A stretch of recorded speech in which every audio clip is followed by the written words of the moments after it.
Under a crimson full moon, strange things begin to grow on the edges of a forgotten farmland. Among the rustling corn stalks, twisted fruits bear hauntingly human faces, whispering in voices only heard at night. What kind of experiment went wrong in this genetic farm?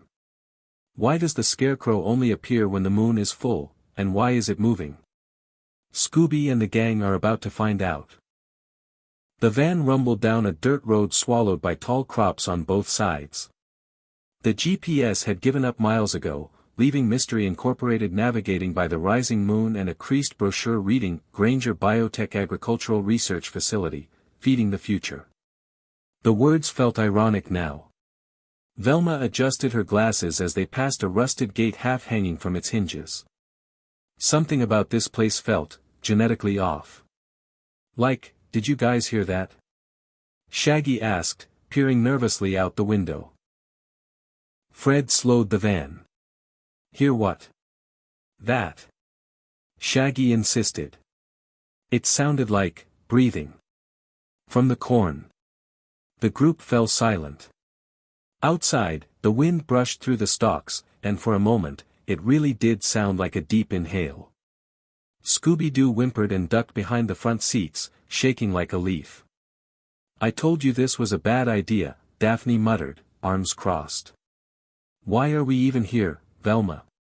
Velma held up a flyer with a jagged tear through the top corner. A whistleblower sent this. Said the farm was growing something unnatural, something alive. We're talking genetically modified produce crossed with human DNA. He vanished last week. No one's heard from him since. Fred killed the engine. That's our cue. Let's split up and look around. But no wandering into the fields. We stick to the paths. The facility loomed ahead, half laboratory, half greenhouse, with glass walls fogged from within. Strange purple lights pulsed behind the glass like a heartbeat. As they stepped closer, a motion sensor buzzed and the doors creaked open on their own. Inside, rows of glowing plants pulsed under artificial sunlight. But it was what hung from the vines that froze them. Fruits. Giant ones. Peaches, tomatoes, strawberries, each disturbingly plump and shaped like distorted human faces. Eyes closed, mouth slightly parted, as if dreaming. Velma walked forward slowly, her voice hushed. This is CRISPR-level splicing. Some kind of chimeric growth experiment. Daphne gagged. They look like they're in pain. Suddenly, one of the fruits twitched. Its eyes flicked open. Scooby let out a yelp and sprinted for the door, dragging Shaggy with him. They tumbled into the dirt outside, scrambling backward as the wind picked up again. But it wasn't wind. The corn was moving, against the breeze, as if something was crawling between the stalks. A shape rose in the distance. Tall. Thin. With a burlap sack for a head and arms stretched like broken branches. The scarecrow. Ruro, Scooby squeaked. The scarecrow didn't walk, it hovered. Its cloak dragged along the soil like roots tearing from the ground. Shaggy grabbed Scooby's paw. Back to the van. I am not becoming corn chowder. Meanwhile, inside the lab, Velma was filming everything on her phone. This could prove everything, she whispered. But then she noticed something else. A nearby monitor showing real-time scans of brain activity. Not just in the fruits, but in the scarecrow itself. The scarecrow is linked, she gasped. It's a bioorganic defense system. Fred stepped beside her, pointing to a cluster of blinking red lights on the wall. Security system just activated. We're locked in. Back outside, Shaggy and Scooby slammed into the van, but the doors wouldn't open. They turned around slowly, realizing they weren't alone. Dozens of small fruits had rolled out of the cornfield behind them, twitching and murmuring. The sounds were low, melodic, like lullabies. Shaggy backed up against the van. Okay, just a dream, right? I had too many GMO burritos, and now I'm hallucinating, right? One fruit tilted toward him and whispered, "He watches when the moon is full." The scarecrow was closer now. Its face wasn't a mask. It was growing. Inside the lab, the lights went out.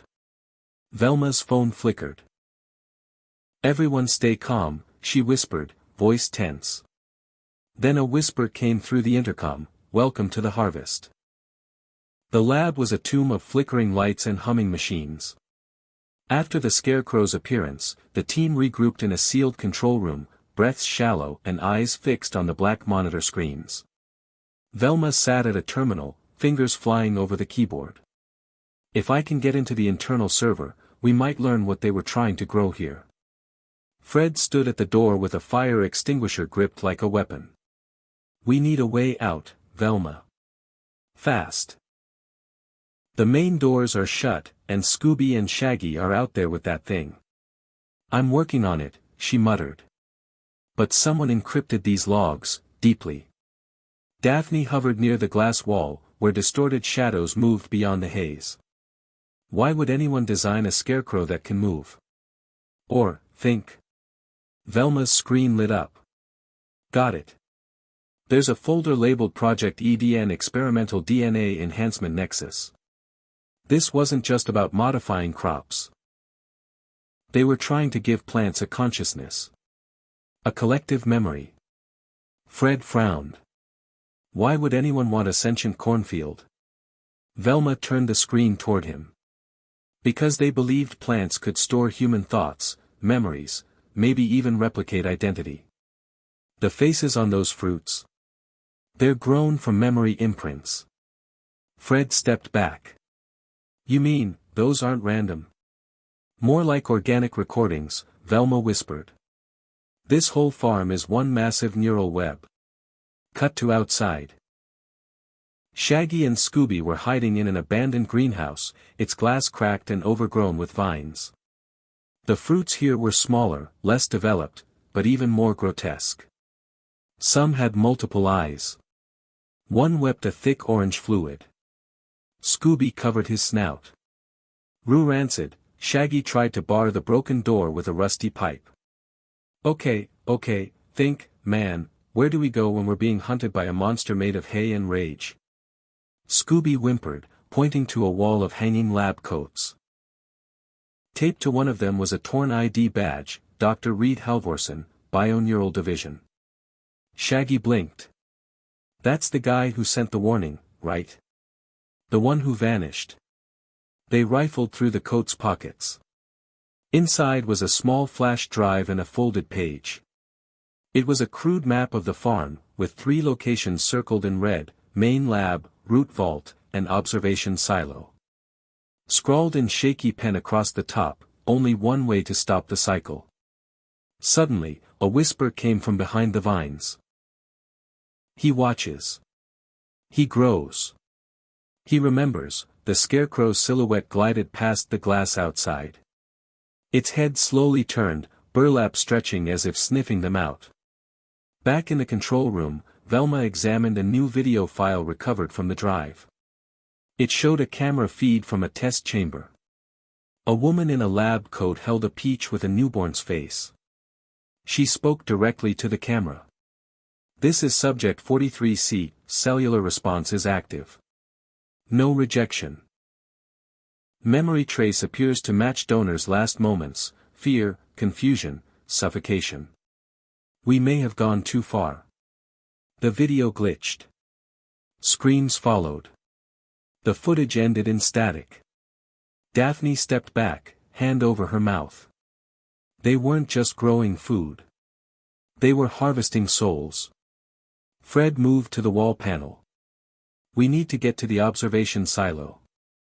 That was one of the locations on Halvorsen's map, right? Velma nodded. "If we can reach it, maybe we can find his core notes. Figure out how to stop this." Suddenly, a shriek echoed through the hallways. Not from an animal, but a fruit. One of the face fruits hanging from the ceiling split open, revealing pulsing vines inside. Velma grabbed her bag. "We move." Now. Outside, Scooby sniffed the air and whimpered. He's close. A long vine slithered across the ground behind them, wrapping slowly around Shaggy's ankle. He screamed, kicking it off, and they bolted from the greenhouse just as the scarecrow appeared at the far end, arms rising like twisted wings. Back inside, the group reached a stairwell that descended into darkness. Faint red lights pulsed from below. Fred led the way. Root Vault. Just like the map said. Velma hesitated. It's underground. If they were storing DNA samples, they'd need it cooled. That's where the central system is. Daphne shined a flashlight ahead. Then let's go. Before we become next season's harvest. They descended into the vault, where strange glass tanks lined the walls, each one filled with plant matter, twisting roots that formed shapes resembling faces, hands, even limbs. Fred stared.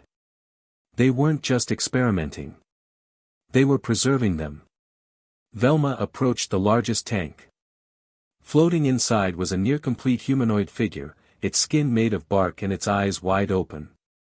It moved. Suddenly, the vault door slammed shut behind them.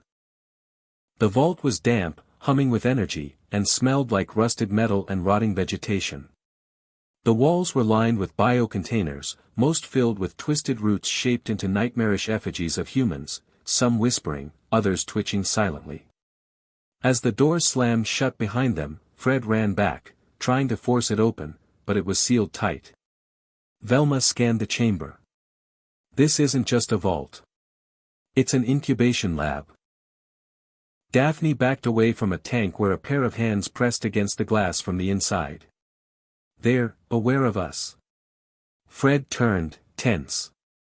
This was all hidden under the cornfield. Velma nodded slowly. What they did here, it wasn't just experimentation, it was replication. They weren't trying to evolve plants. They were trying to transfer consciousness into them.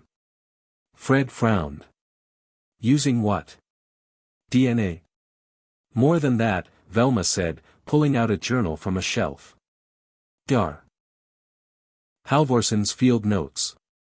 He believed consciousness could be anchored into organic neural substrates using electrical memory pulses. They thought the root systems could hold a mind like a network. Daphne flipped through the notebook. These entries, they get erratic. Subjects screaming inside the soil, the scarecrow has bonded, fruit dreaming of death, what does that even mean? Scooby-Doo sniffed one of the containers. Ruo, suddenly, a voice echoed through the vault. Male, distorted, synthetic. You should not be here. They all froze. A light in the corner flickered on, revealing a mounted speaker. Velma approached cautiously. Dr. Halvorson. The voice responded, slower now. There is no Halvorson anymore. There is only the root. Then silence. Shaggy gulped. Dude, did he merge with the plants? Velma flipped a switch on the wall, revealing a hidden console. The screen blinked to life with a prompt, EDN Core Link, active. A map of the farm appeared, showing underground root pathways branching like a nervous system. At the center pulsed a red dot labeled memory stem node. This is it, she whispered. This is where it all connects. The original node. If we can sever it, we might disable the entire network. Daphne pointed at another mark.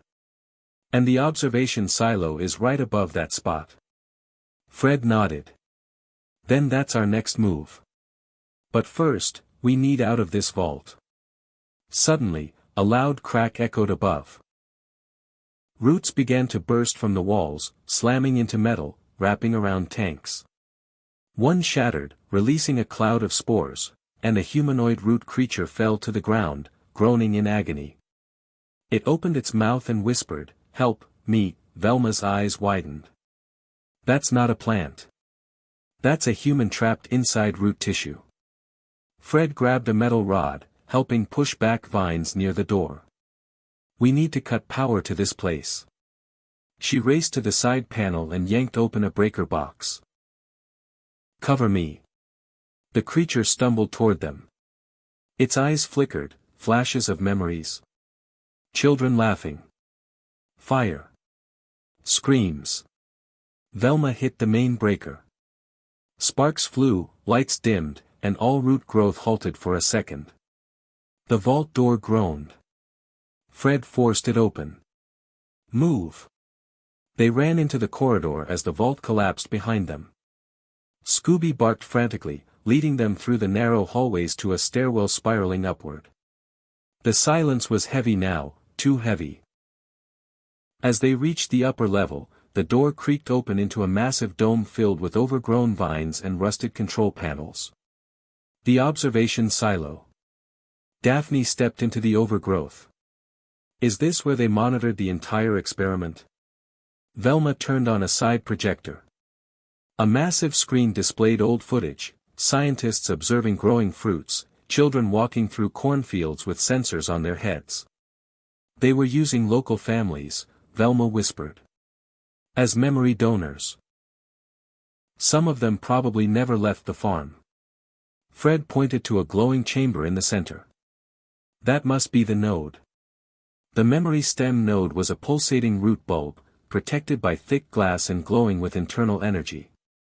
It throbbed like a living heart, with strange symbols etched around it. Velma stepped closer. We destroy that, we break the network.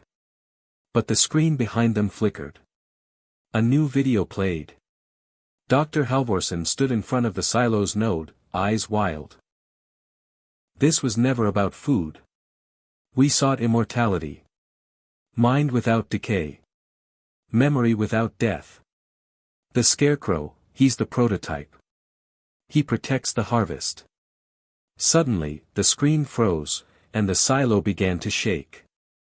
From the observation window, they saw it, emerging from the crops, 20 feet tall, with limbs made of braided corn stalks, a head aflame with orange plasma, and eyes glowing white. The scarecrow had grown. The observation silo shook violently, dust raining from above as the monstrous scarecrow lumbered closer, each step cracking the earth.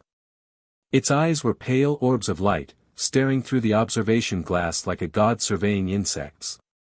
Fred grabbed Daphne's hand and pulled her back. We're too exposed here. Velma scanned the room, frantic. There's got to be a secondary exit, something that leads underground. Scooby growled toward the control panel. A blinking light read. Emergency hatch, access tunnel 2B. She rushed over and pulled the lever. With a loud clank, a section of the floor slid open, revealing a rusted ladder descending into darkness.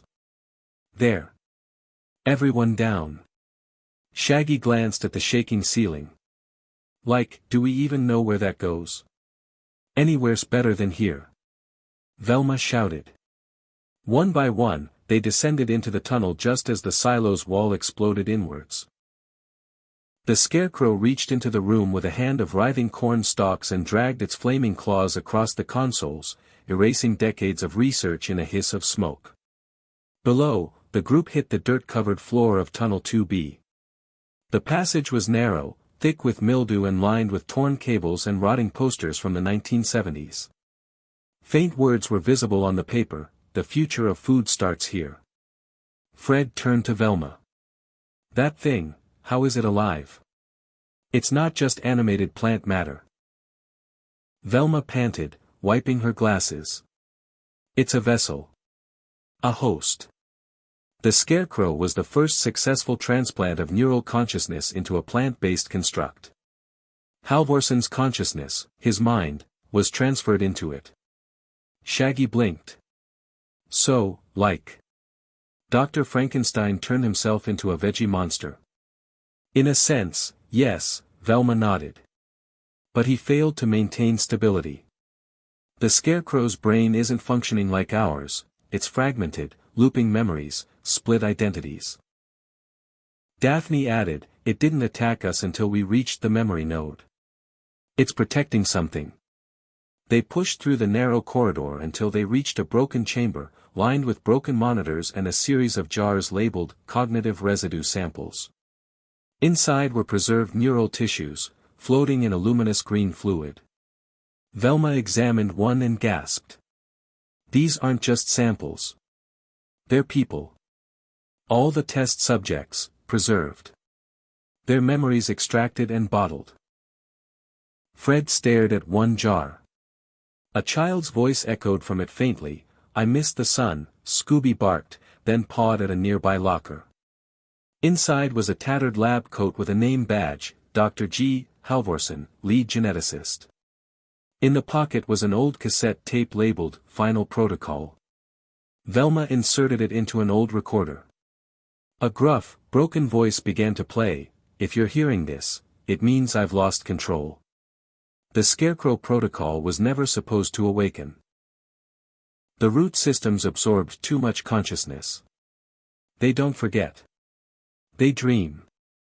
And in those dreams, they grow twisted. You must sever the central vein, the one under the chapel grove. Burn it. Purge the soil." Daphne blinked. Chapel Grove? I saw it on the farm map, an abandoned church surrounded by dead trees. Fred stood. "That's where we're headed." But as they turned to leave, a deafening screech echoed through the tunnels. Roots burst through the walls, slithering like serpents. From the end of the hallway, the Scarecrow's face emerged, split by a jagged grin of corn kernels and moss. "You stole the harvest," it growled in a voice half human, half earth. "Now you will feed it." The group bolted, pushing through a side passage as the Scarecrow clawed its way in.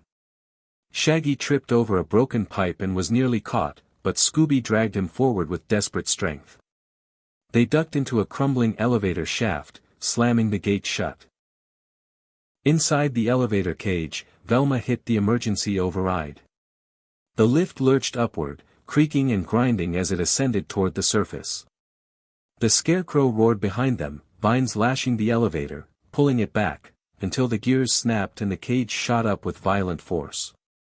They landed hard in a rusted storage shed near the main field. Outside, the sun had just set, and a full moon was rising. The air shimmered with spore clouds. The crops moved not with wind, but with intention. Velma looked out. "The network's awake. Everything is connected now." Fred pointed toward the distant grove, barely visible under the moonlight. "There's Chapel Grove. That's where this ends." But before they could move, Velma's voice trembled. "Guys, look." From the corn rows, dozens of figures emerged. Not the Scarecrow. Not fully human. They were half-grown hybrids, rooted humanoid forms, with fragments of memory burned into their movements. A woman brushing her hair with leaves. A boy holding a kite made of vines. A man endlessly knocking on an invisible door. "They're the failed transplants," Velma said, her voice hollow. "Living memories, trapped in cycles." The hybrids turned, sensing them, and began to walk. Toward them. Silent. Endless. From the distance, a scream rose, not of fear, but of rage. The Scarecrow had found them again. The moon hung like a lidless eye, casting silver light across the fields where the hybrids marched, slow but relentless. The gang fled across furrowed ground, each footfall squelching through genetically modified soil that writhed just beneath the surface. Every stalk of corn seemed to lean closer, listening. "They're surrounding us," Daphne shouted, breath ragged. Fred veered left toward a tractor path. "Head for the Chapel Grove. It's the only shot we've got." Behind them, the Scarecrow tore across the fields with inhuman speed. Its limbs twisted, stretching unnaturally, vines snapping forward to tear through trees and soil alike. The glow in its eyes flickered violently, less intelligence now, more instinct. The group reached the boundary of the grove, an ancient perimeter where even the corrupted plants refused to grow. Blackened trees arched above like dying fingers. In the center stood the chapel, a crumbling wooden structure overtaken by rot and moss. Its stained glass windows had long since shattered, replaced by boards etched with ritual markings and scientific formulas. Velma pushed through the heavy door, its hinges groaning. Inside, the air was thick with decay and mold. Candles, long extinguished, lined the altar, and strange vines grew upward from the floorboards, feeding on something deeper below. Shaggy gagged. Like. This place smells like a science fair exploded in a swamp. Velma's flashlight flicked across a torn tapestry. Symbols flickered, ancient runes interwoven with molecular structures. This wasn't just a church, she murmured. It was the core of the experiment. The grove is where the roots were seeded, literally and metaphorically. Fred examined the altar. Beneath it, a trapdoor. This has to be it. The central vein. Where everything began. He pried the hatch open, revealing a spiral staircase descending into the dark.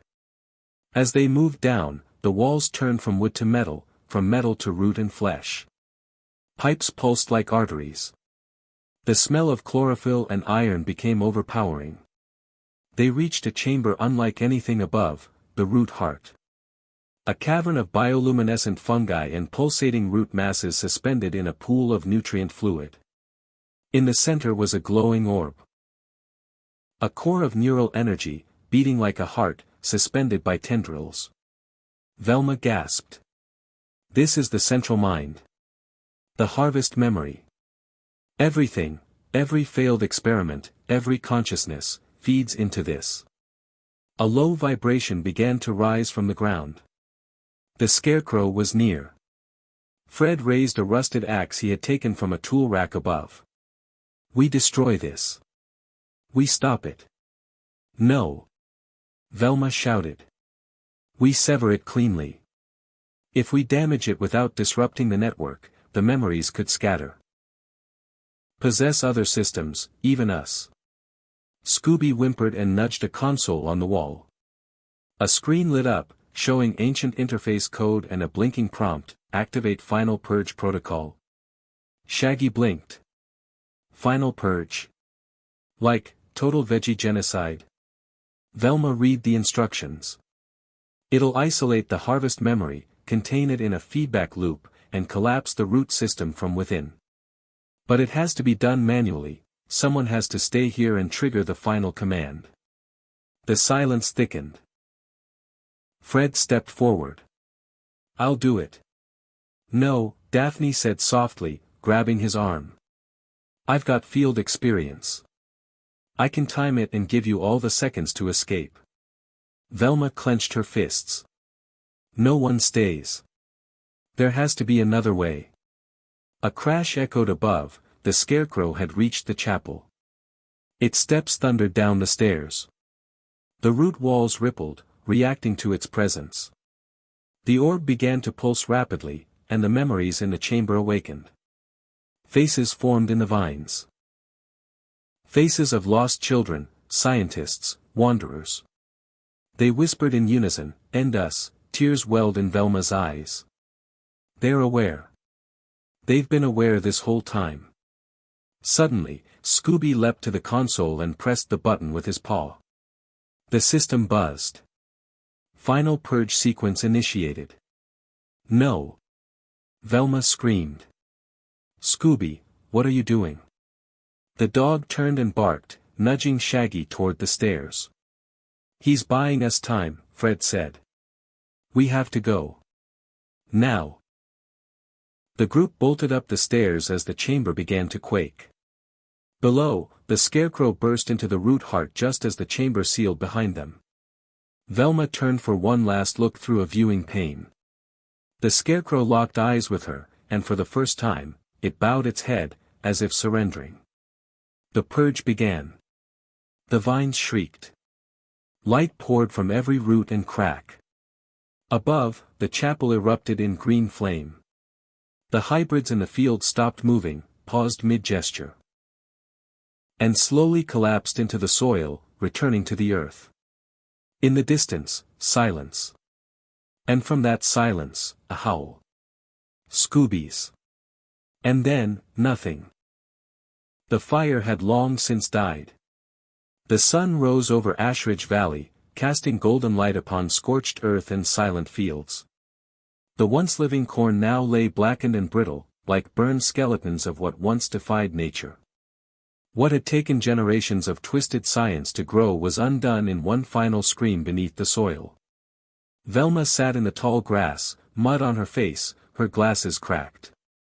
She hadn't spoken since dawn. Not since the purge. Not since Scooby vanished in the collapse. Her mind still echoed with the whispers of the harvest memory, fragments of thoughts not her own. Shaggy paced in a daze nearby. I should have pulled him back. He barked, he looked right at me, he knew. He chose. Fred stood quietly by the van, arms crossed, staring at the horizon. Daphne leaned against him, eyes red from crying but dry now. The four of them had survived. But not together. Not fully. Then, a sound. A crackling, like dry roots snapping in reverse. The ground trembled slightly. Fred grabbed his flashlight and turned toward the chapel ruins. Was that? Velma leapt up, sprinting across the field. Where the chapel once stood, only a crater remained, swallowed by collapsed tunnels and molten earth. But at the center, surrounded by charred vines, a figure lay curled in a shallow crater. Scooby, she whispered. The dog stirred. Shaggy screamed. Scooby-Doo. They ran together, falling into the pit with no regard for their injuries. The Great Dane was breathing, faint but steady. His fur was singed, and his collar was broken, but his eyes opened. Roo roast beef. Shaggy broke into hysterical laughter, hugging his friend. You're alive. You're alive, you magnificent mutt. Velma pressed a hand to Scooby's head, tears pouring freely now. You triggered the purge remotely, didn't you? You didn't stay behind, you found another way out. Scooby wagged his tail, weak but happy. Daphne smiled softly. You saved all of us. They carried him back to the van as the birds slowly returned to the sky. The valley no longer pulsed with the twisted hum of artificial life. The air felt still, too still. Velma, after treating Scooby's wounds, returned to the wreckage with a notebook in hand. She sifted through the remains, collecting shards of bark, scorched vines, melted tech. Her scientific mind refused to let go, not yet. Fred joined her. You're thinking about continuing it, aren't you? No, she said. I'm thinking about recording it, every detail. So no one ever makes the same mistake. He nodded, hand on her shoulder. That's what she would have wanted. Velma looked at him. Who? Dr. Martha Crane. Velma's eyes widened. How do you know that name? Fred handed her an old ID badge, warped from heat, but still legible. Found it under the van when we first arrived. I didn't want to believe she was involved. Velma turned the badge over. There was a message scratched into the back. We tried to harvest perfection. But what we grew, was guilt. Later that evening, as they prepared to leave the valley, Shaggy and Scooby sat beneath the twisted remains of a fruit tree. Think the corn'll stay dead? Shaggy asked, tossing a half-burnt cob aside. Scooby frowned. Rope so. They looked up. On one of the remaining branches hung a fruit. Pear-shaped, faintly pulsing, with the faint imprint of a smiling human face. They both screamed. We're moving to the city. The gang piled into the mystery machine. As the engine rumbled to life, Velma turned back one last time. The valley was quiet. The curse was buried. But some roots never die completely. The cursed harvest was finally laid to rest, but its eerie legacy lingered beneath the soil. The gang escaped the nightmare, their bond unbroken by fear or science. Though the fields fell silent, the whispers of the past warn that some roots never truly die. In the end, courage and friendship prove stronger than any experiment, yet the question remains, what else lies buried, waiting to grow again?